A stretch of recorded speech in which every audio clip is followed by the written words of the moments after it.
રાજસ્થાનના વકીલ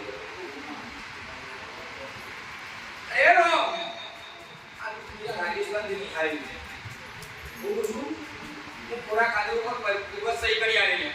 આ રાજસ્થાન થી દુખાયું નહીં પણ કોઈ પત્તારો ધંધામાં હમો પડી ગયો મોણા મોણા ને મોણા હું દેવું શું ભાઈ આ દાદા સુધી ઊંઘ્યા હોય તો જાગજો એક દીકરો